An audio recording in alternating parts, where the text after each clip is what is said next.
Hey, I'd like to welcome you to another episode of Mission Matters. My name is Adam Torres, and if you'd like to apply to be a guest on the show, just head on over to missionmatters.com and click on Be Our Guest to apply.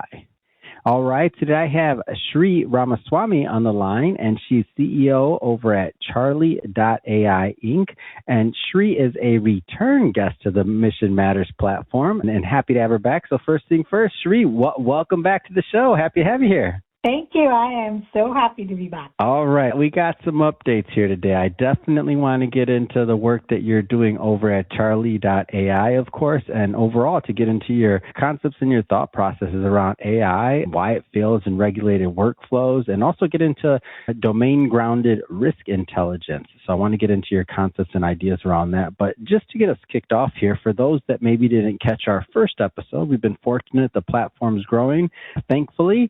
Tell us a little bit more about your background and really what got you on this journey to working at Charlie.ai and getting into AI in general. My background really started with hotel management, and I worked there for a year, and I moved to retail sales in Samsung. I was very instrumental in bringing microwaves through something called contextual selling in India, collecting all data and going to all the agencies, sending postcards and bringing people to the showroom and showing them the features of microwave while showing them some couple of exciting things that they could Wow. What year was this roughly? Roughly, what year was this? I'm just trying to picture like the market overall. Roughly when was this? This was 1998. Yeah, so that was pretty early on. Good, continue. I wanted to get some context there, please. And just to kind of give you the background, yeah. This was India back then, and India was very, very new to the concept of microwaves, and it was just very new to India at that time as well. So this was like brand new, right? It was. I was like just sitting in a box in a showroom when I joined the company, and I asked them what that was, and people said, nobody knows. It says microwave, nobody knows how to sell it. So I kind of picture it like AI now. That's interesting, but I actually really understand what you're saying. That's so interesting. Oh, continue. So what happens next? Where does your career take you next? Then I came along and I went to my boss and I said, look, I know how to sell. I know how to cook. I want to bring in my friend who does really good with baking. She can do a couple of dishes using this, and I'm going to explain the features. Give me 1 month. This is the budget. I will get you the sales. And at the end of it, we were 156% sold out from the showroom. Wow. And every week we used to get people coming and doing the cook shows. And my boss was like, I think you should try out analytics. I'm like, I don't know what you're talking about. Which language is that? So then I did finally actually take his advice, go to Australia, do my master's, and there I started a little branding company. It was 2001 when I graduated, not many jobs around. I was working for a takeout place in a food court in a railway station. And this person was doing really good chicken tikka wraps, which was very, very new. This was early 2000s. So I did tell him that, hey, I think you need to promote this. So I collected all the train timings, and we came up with different things to present for different, commuters of the morning and evening commuters. And we did little branding for him, like T-shirts and logos, and promoting like different brochures for the morning and evening, and a little background on how and why he did this whole chicken tikka wrap. So that was sold out. And literally everybody in the food court started asking me for the same thing. Wow. So I have the little entrepreneurship bug at that time. I was just going to say, you're an entrepreneur, like overall, like you're an entrepreneur. Is this how you, like when you created Charlie.ai or when that came into your world, like, did you just kind of knew, like, was it the entrepreneurial bug where you're like, oh, there's some opportunity? Like, talk to me about that, how that came about. So, like from there, I went into banking. I was working in banking, and then I moved into insurance, not out of choice, but it just so happened that I had to pick something in the financial services because I was very particular about being in tech, but being with a domain and understanding that domain very well. So from the banking, when I had a choice, I had to pick this in the insurance world. When I went into that world and I started working, I didn't think I would last this long. It's been 18 years in the insurance industry. I have a 22-year career in data analytics at this time. And I started working for an insurance company. I did very successful implementations. Then my manager went to a software company doing vertical solutions using analytics products. So there I launched two solutions, one for underwriting and one for claims. And I was talking to a lot of claims managers during that time, and everybody would point me to claim files and they would say, it's so hard. I know what you're asking, but I can't get you that information because it's all in here. We don't know where it is. Wow. So literally those were the answers I would get. And I started wondering, why is that? Like, you're making a financial decision based on, subjective data because you can find the data and you can find it easily. And even if you can find it, you can really understand a pattern or something out of it that will help you make a sound and objective decision, which is a financial decision that you're making in the insurance industry, because what you pay out, everything goes out to your, to the profitability of the company. So I took 1 month and read like over 1,000 claim files, and I came out of that and I said, I see an opportunity and I want to be able to research this. That's how it started. Whoa. And so it's kind of like at that point, it's kind of like an intrapreneur. Like you see something on the inside and you're in a big company and you're like, oh, I see some opportunity here to, to push and to make something good and to fix something. What happens next? What happens next? Well, fate has it that I was actually let go because, the company disinvested in those analytics products that we were working on. And I had a couple of choices, one either to leave or to become a full-time consultant to sell their database products. And I had a 3-year-old who was not really very adjusted to my traveling even 40%. And so I said, well, 100% travel is out of question. So I just said, I'm going to find something Especially else back to do. then, that was a very travel-intensive job. Now you might get away with Zoom a little bit, but back then that's not happening. Yeah, go ahead. Exactly. Yeah. Exactly. So then I just chose to do something else on the side, but also spend my time in researching how to really take unstructured data and convert them into structured attributes and risk signals that I can use in the claims analytics space to measure, to predict, and to provide the answers that these claims managers were looking for. Wow, that's amazing. So and so when did Charlie.ai, give me some history on that one. When did this start? When did this, give me some flavor for that before we kind of go further into the solution. So initially I started off as more a research consulting project, was putting the platform together and consulting with companies that I knew, trying to sell that platform first. The platform initially started off as more an ability to bring multiple different types and sources of data together and create a uniform claims model. That was the first platform solution that I took out, but that was more consulting. And we really became a product company and went commercial with our product in 2016 with a fraud detection solution that we put on top of this. And journeying from there, we were experimenting in the life insurance. That's the first we started with, and then we did a very huge project, won a large case for one of the Southern California district attorneys on a large workers' compensation fraud case involving $120 million, and we helped them stop $90 million in lien. And that was a huge win with all the 7 medical providers that were arrested.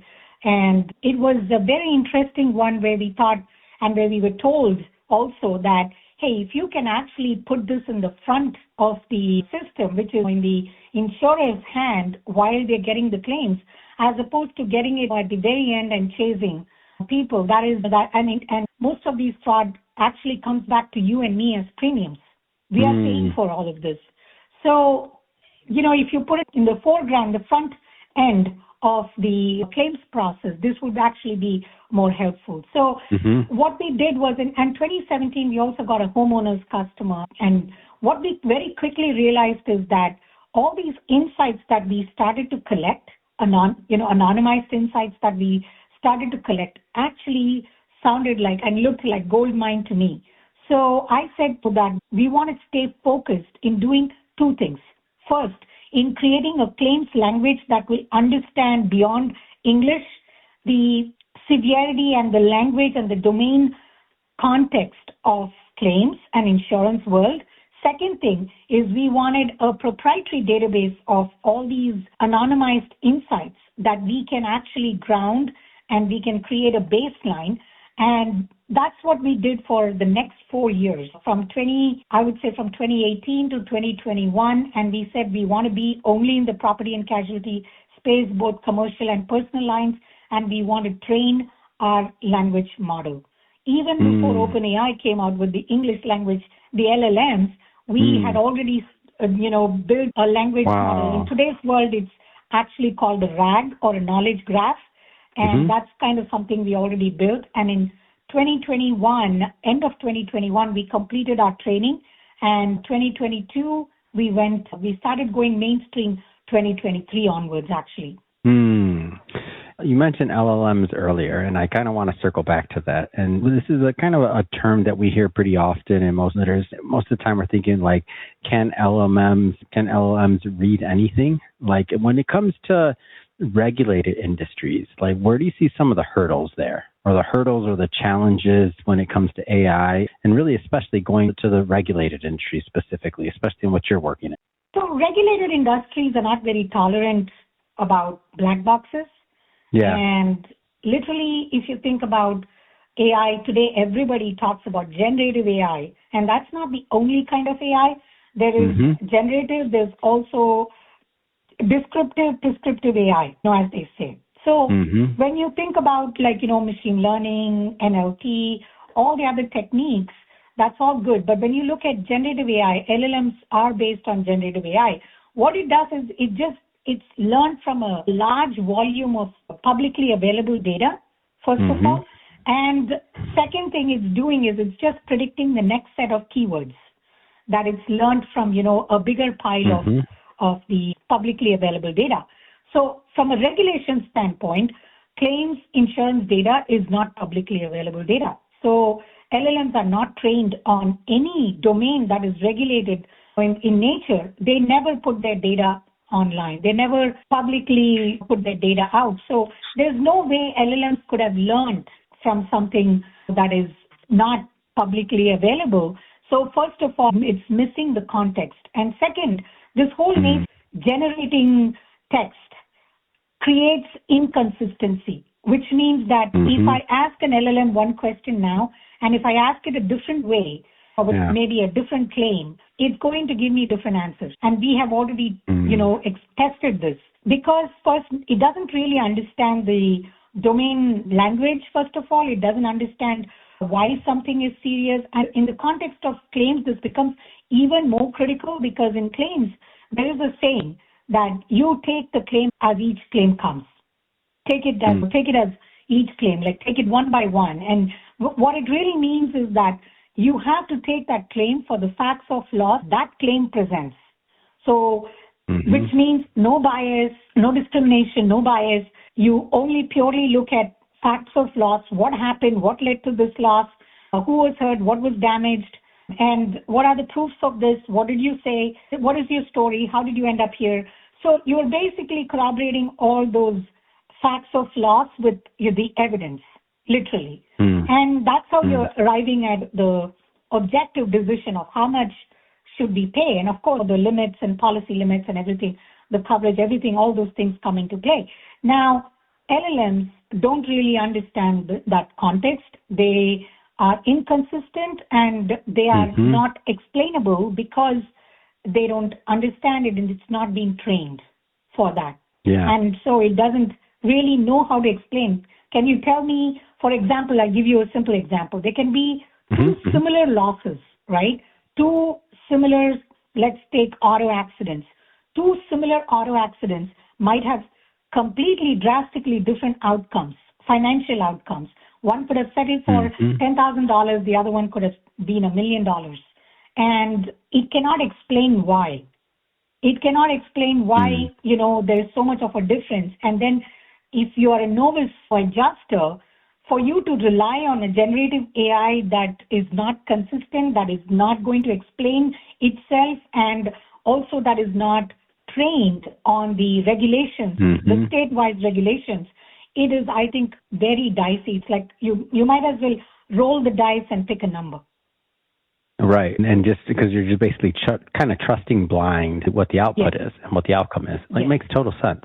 That's amazing. And you explain it so clearly, by the way, Sri. Good job. I know you understand it, but it's not always easy to explain it. And I feel like the novice gets it, will get it from under listening to what you said. And then obviously the person that's more advanced is like, like I'm sitting here like, oh, okay. You taught me a lot. A final question, Sri. I don't come from a tech background, Aaron. So you come from a sales background. You're an entrepreneur, so it makes total sense. You're like, oh man, like the super other side of it. Sometimes you hear them explain. I'm like, I get it because I do this. I have these conversations every day. But I'm like, does anybody else get it? We'll see. Sri, I got one more question for you before we close. If you had to explain your domain-grounded risk intelligence approach, let's say you're explaining to a CEO, you got 60 seconds to do that. Do it. Let's hear it. Like, how do you explain that? When you think about insurance, risk is a common product that it kind of touches every stakeholder, starting from the insured. A policyholder tries to indemnify the risks. That's why they purchase insurance. The broker sells that risk. The underwriter underwrites that risk. The actuary prices that risk. The claims people service that risk. So it's all the same risk that we're talking about. What we are doing at Charlie is we are learning from the claims and we are creating a uniform view of that risk. So everybody in the insurance and outside of the insurance can use that effectively and to protect themselves and to also price it correctly. And from an insurance standpoint, service it and price it correctly from a policyholder standpoint to be able to understand and indemnify it correctly. So that's the knowledge base or the intelligence that we are providing by basically gathering and pre-training across millions and millions of claims. We have at this point gone over 65 million claims, and that's like almost 1/5 of the industry data. Oh my gosh, 65 million. That's amazing. Sri, how do people follow up? How do they learn more about Charlie.ai and connect with you and your team? I am 24/7 on LinkedIn, so find me there, Sri Ramaswamy. I do a lot of series explanations about this and our architecture on LinkedIn Tuesdays. And Sri.Ramaswamy@Charlie.ai. You can even go to our website, Charlie.ai, and find me there. Wonderful. For everybody listening, just so you know, we'll definitely put some links in the show notes so that you can connect with Sri on our website and on LinkedIn, of course. And speaking of the audience, if this is your first time with Mission Matters and you haven't done it yet, hit that subscribe or follow button. This is a daily show. Yes, you heard me right. Each and every day we're bringing you new content, new ideas, and hopefully new inspiration to help you along the way on your journey as well. So hit that subscribe or follow button. And Sri, thanks again so much for coming on the show. Thank you, Adam, for having me again.